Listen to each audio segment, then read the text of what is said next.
نحمدہ و نصلی علی رسولہ الکریم بسم اللہ الرحمن الرحیم۔ تیسرے پارے کا آغاز بھی سورہ بقرہ سے ہوتا ہے۔ تیسرے پارے کے شروع میں اللہ تبارک و تعالیٰ اعلان فرماتے ہیں تلک الرسل فضلنا بعضهم علی بعض منہم من کلم اللہ ورفع بعضهم درجات، کہ اللہ تبارک و تعالیٰ کے رسول اگرچہ جمی مخلوق میں سے اعلیٰ ہیں، لیکن اللہ تبارک و تعالیٰ نے بعض رسولوں کو بعض دوسرے رسولوں پر فوقیت اور فضیلت عطا فرمائی ہے۔ اولوالعزم رسول حضرت نوح علیہ السلام، حضرت ابراہیم علیہ السلام، حضرت موسیٰ، حضرت عیسیٰ اور حضرت رسول اللہ صلی اللہ علیہ وسلم باقی تمام رسول اللہ میں سے افضل ہیں۔ اور جہاں تک تعلق ہے حضرت رسول اللہ صلی اللہ علیہ وسلم کی بات کا، تو اللہ تبارک و تعالیٰ نے آپ کو تمام رسولوں میں سے فضیلت اور فوقیت عطا کی ہے۔ اسی پارے کے شروع میں آیت الکرسی بھی ہے۔ آیت الکرسی قرآن مجید کی سب سے بابرکت اور سب سے زیادہ افضل آیت ہے۔ جب اس کو تلاوت کیا جائے تو چوری، ڈکیتی، شیطانی اثرات کے کوئی بھی امکانات باقی نہیں رہتے۔ اسی طرح حدیث پاک کے اندر یہ بات بھی آتی ہے کہ جب ہر نماز کے بعد آیت الکرسی کی تلاوت کی جاتی ہے تو اللہ تبارک و تعالیٰ ایسے شخص کو موت کے فوراً بعد جنت میں داخل فرما دیتے ہیں۔ اس صورت میں اللہ تبارک و تعالیٰ نے اس بات کا بھی ذکر کیا کہ اللہ تبارک و تعالیٰ اہل ایمان کا ولی ہے، انہیں اندھیروں سے روشنیوں کی طرف نکال لیتا ہے۔ اللہ ولی الذین آمنوا یخرجہم من الظلمات الی النور والذین کفروا اولیاؤہم الطاغوت یخرجونہم من النور الی الظلمات۔ اللہ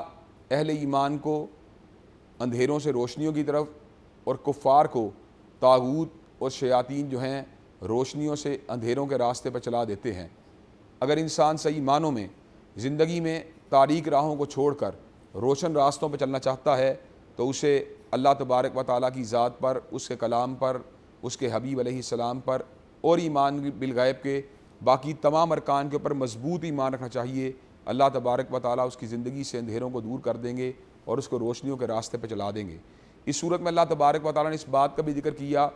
کہ حضرت ابراہیم علیہ السلام جب دربار نمرود میں آئے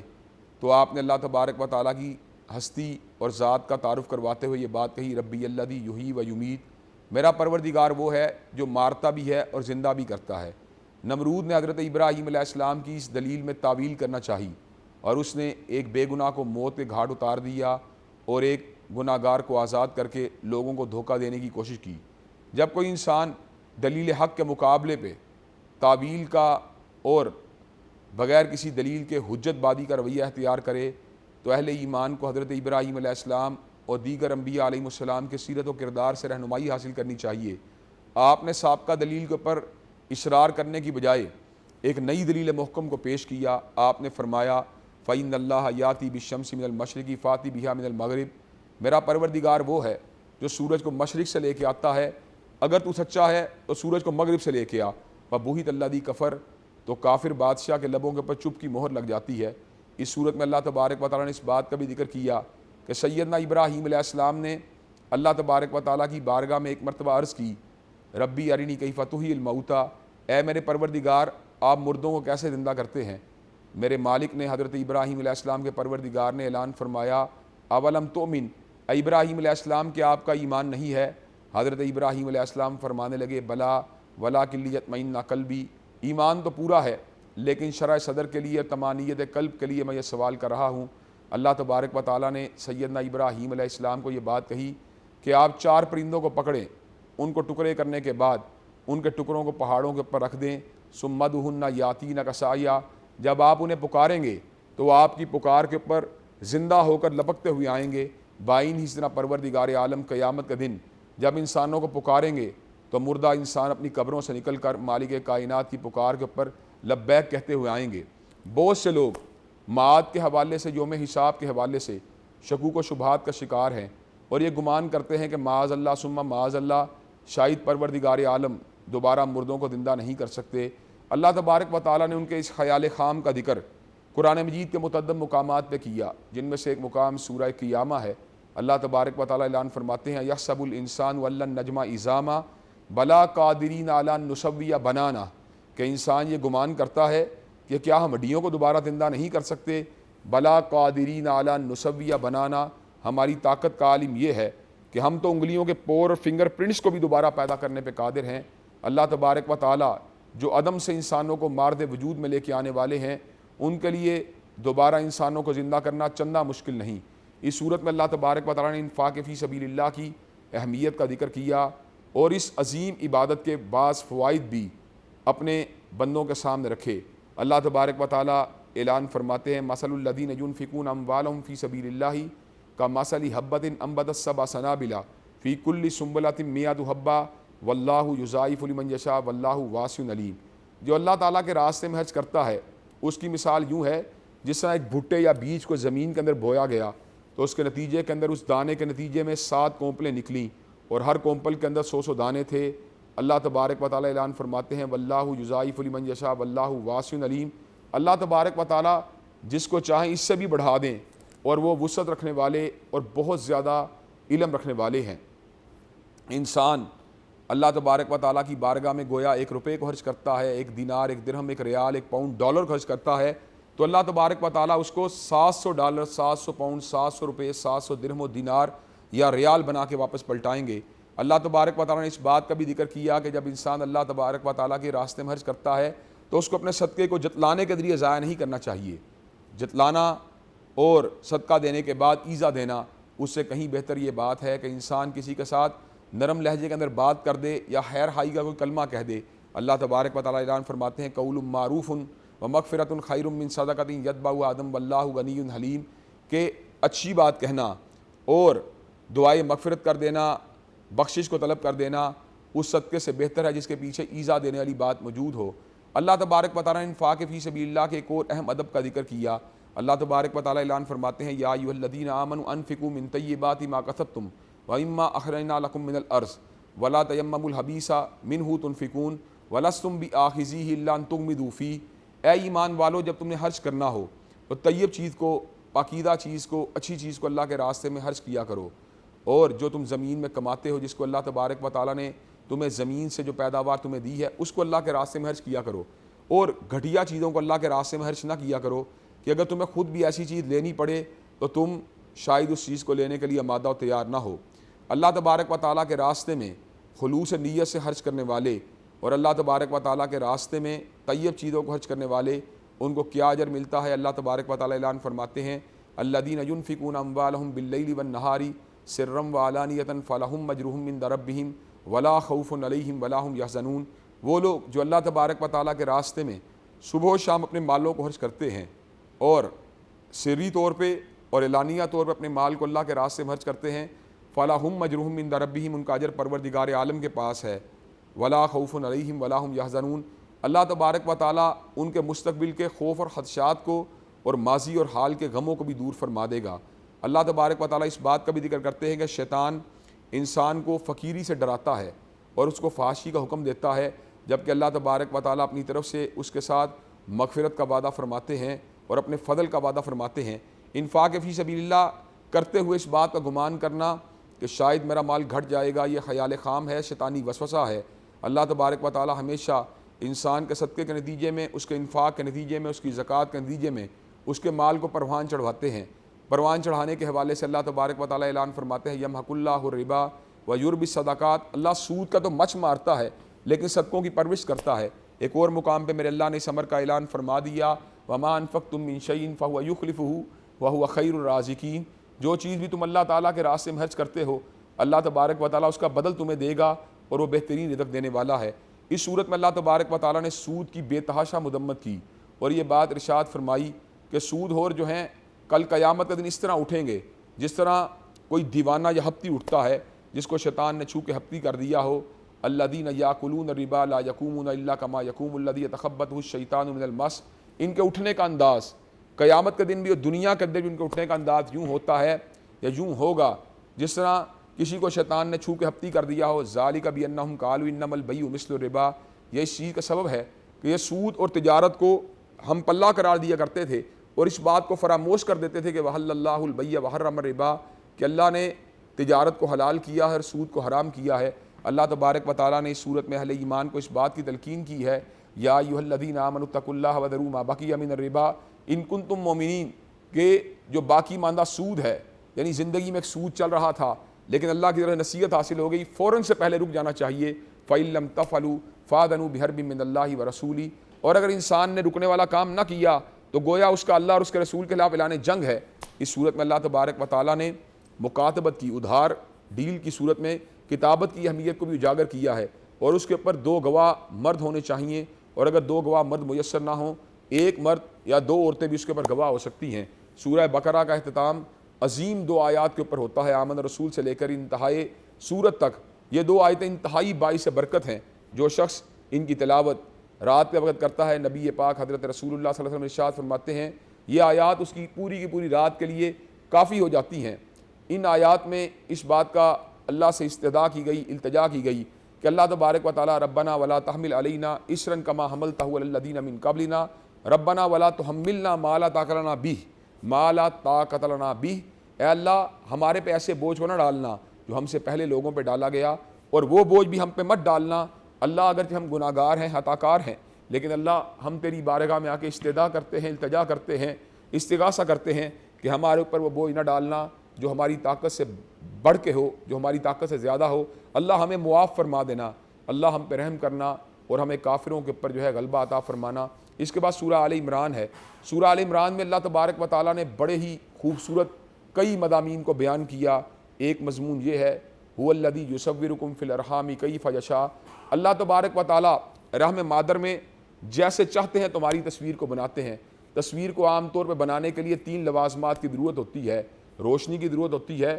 ٹھوس کینوس کی ضرورت ہوتی ہے، اور اسی طرح رنگ کی ضرورت ہوتی ہے۔ لیکن رنگ کے باوجود، ٹھوس کینوس کے باوجود اور روشنی کے باوجود جب تصویر بنتی ہے تو اس میں حس بھی نہیں ہوتی، حرکت بھی نہیں ہوتی، بولنے پکڑنے چلنے کی صلاحیت بھی نہیں ہوتی۔ لیکن اللہ تبارک و تعالیٰ رحم مادر میں اربوں کی تعداد میں مختلف سانچوں میں تصویروں کو بناتے ہیں، اندھیرے میں بناتے ہیں، بغیر رنگ کے بناتے ہیں، اور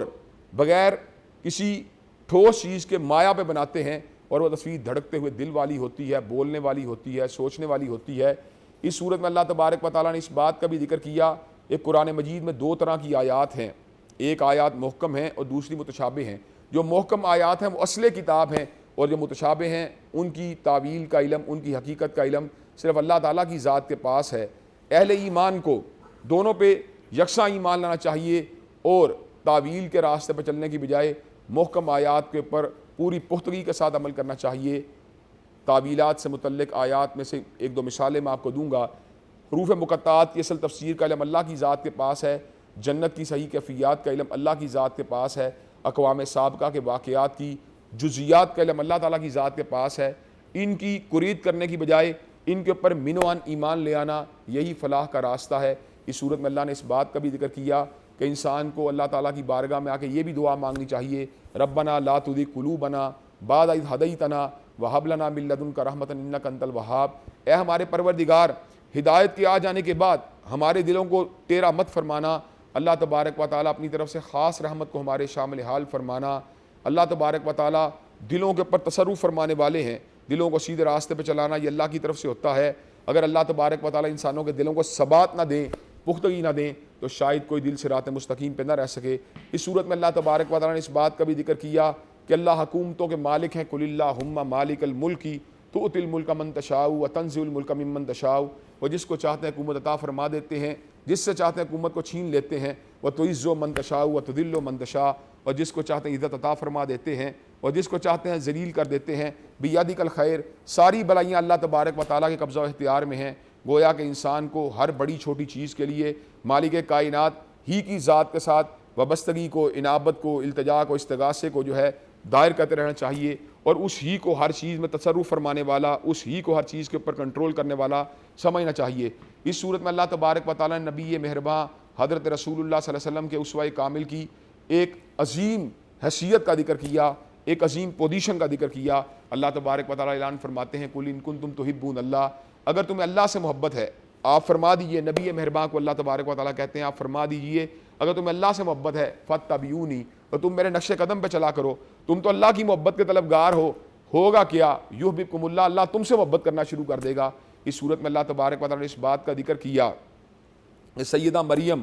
کی والدہ نے اس بات کی نظر مانی تھی کہ اللہ تبارک و تعالیٰ جو مجھے اولاد دے گا میں اس کو تیری بندگی کے لیے وقف کر دوں گی۔ جب ان کے یہاں پہ سیدہ مریم کی ولادت ہوئی تو انہوں نے کہا اللہ تبارک و تعالیٰ میرے گھر بچی پیدا ہوئی ہے لیکن میں اپنی نظر کو پھر بھی پورا کروں گی۔ اللہ تبارک و تعالیٰ نے ان کی نظر کو قبول فرمایا۔ سیدہ مریم جو تھیں اللہ کی بارگاہ میں جب عبادت کرتی رہیں تو اللہ تبارک و تعالیٰ نے ان کو بے موسم کے پھل عطا کرنے شروع کر دیے۔ جب بے موسم کے پھل ان کے پاس آنے شروع ہوئے تو ان کے خالو زکریا جو ان کی کفالت فرمایا کرتے تھے، وہ بے موسم کے پھلوں کو دیکھ کے حیران رہ گئے اور کہنے لگے یا مریم انا لکی ھذا، اے مریم یہ پھل آپ کے پاس کہاں سے آئے ہیں؟ سیدہ مریم ان کو جواب میں کہتی ہیں قالت ہوا من عند اللہ ان اللہ یرزق من یشاء بغیر حساب، یہ پھل اللہ نے بھیجے ہیں، وہ جب چاہتا ہے جس کو چاہتا ہے بلا حساب رزق دیتا ہے۔ سیدنا زکریا بڑھاپے کا عالم تھا، بے اولاد تھے، بیوی بانجھ تھیں، لیکن سیدہ مریم کے پاس بے موسم کے پھل دیکھ کے آپ کے ذہن میں یہ خیال پیدا ہوا جو پروردگار عالم سیدہ مریم کو بے موسم کے پھل دے سکتے ہیں، وہ مجھے بڑھاپے میں اولاد بھی دے سکتے ہیں۔ آپ نے دعا مانگی ربی حب لی من لدنک ذریۃ طیبۃ انک سمیع الدعاء، اے میرے پروردگار مجھے ایک طیب اولاد عطا فرما دے، بے شک آپ دعاؤں کے سننے والے ہیں۔ اللہ تبارک و تعالیٰ نے سیدنا زکریا کی دعا کو قبول فرما لیا اور اعلان کیا ان اللہ یبشرک بیحییٰ مصدقا بکلمۃ من اللہ وسیدا وحصورا ونبیا من الصالحین، آپ کو بیٹے یحییٰ کی بشارت ہو جو نیکوکار ہوگا اور اپنی آبرو اور اپنی عصمت کا تحفظ کرنے والا ہوگا اور صلحاء میں سے اللہ تبارک و تعالیٰ کے نبی ہوں گے۔ اسی طرح اللہ تبارک و تعالیٰ نے یہاں پر ایک معجزاتی ولادت یعنی سیدہ مریم کے یہاں پر بن باپ حضرت عیسیٰ علیہ السلام کی پیدائش کا ذکر کیا جو اپنی ماں کی جھولی ہی میں کلام کرنا شروع ہو گئے تھے۔ اسی طرح اللہ تبارک و تعالیٰ نے ان کو اور بھی بہت سے ایجادات عطا فرمائی۔ ان ایجادات کو دیکھ کے نصارہ آپ کی ذات کے بارے میں شکوک و شبہات کا شکار ہوئے اور آپ کو اللہ تبارک و تعالیٰ کی ذات کا حصہ یا خود اللہ ہی سمجھنا شروع ہو گئے۔ اللہ تبارک و تعالیٰ نے حضرت حبیب علیہ السلام کے اوپر اس وحی کا نزول فرما دیا ان مثل عیسیٰ عند اللہ کا مثل آدم خلقہ من تراب ثم قال له کن فیکون، بے شک اللہ تعالیٰ کے نزدیک عیسیٰ علیہ السلام کی مثال آدم کی مانند ہے، جو پروردگار عالم آدم علیہ السلام کو بن باپ اور بن ماں کے پیدا کر سکتا ہے، وہ رب حضرت عیسیٰ علیہ السلام کو بن باپ کے کیوں پیدا نہیں کر سکتا۔ اس صورت میں اللہ تبارک و تعالیٰ نے حضرت رسول اللہ صلی اللہ علیہ وسلم کے اس واقعے کا بھی ذکر کیا کہ جب نجران کے مسیحی پادری آپ کے پاس آئے اور انہوں نے اس بات کے اوپر آپ سے جس وقت بحث کی تو حضرت رسول اللہ صلی اللہ علیہ وسلم کے سامنے دلیل محکم کو رکھا، لیکن جب وہ الجھے رہے تو اللہ تبارک و تعالیٰ نے حضرت حبیب علیہ السلام کے اوپر اس وحی کا نزول فرما دیا فمن حاجک فیہ من بعد ما جاءک من العلم فقل تعالوا ندعو ابناءنا وابناءکم ونساءنا ونساءکم وانفسنا وانفسکم ثم نبتہل فنجعل لعنۃ اللہ علی الکاذبین۔ آپ انہیں مباہلے کا چیلنج دیں، انہیں کہیں آپ اپنی جانوں کو لے کے آئیں، میں اپنی جان کو لے کے آؤں گا، آپ اپنی عورتوں کو لے کے آئیں، میں اپنی عورتوں کو لے کے آتا ہوں، اپنے بیٹوں کو لے کے آئیں، میں اپنے بیٹوں کو لے کے آتا ہوں۔ حضرت رسول اللہ صلی اللہ علیہ وسلم مباہلے کے میدان میں سیدنا علی المرتضیٰ کو لے کے آئے، سیدہ فاطمہ الزہرا کو لے کے آئے، سیدنا حسن و حسین کو لے کے آئے۔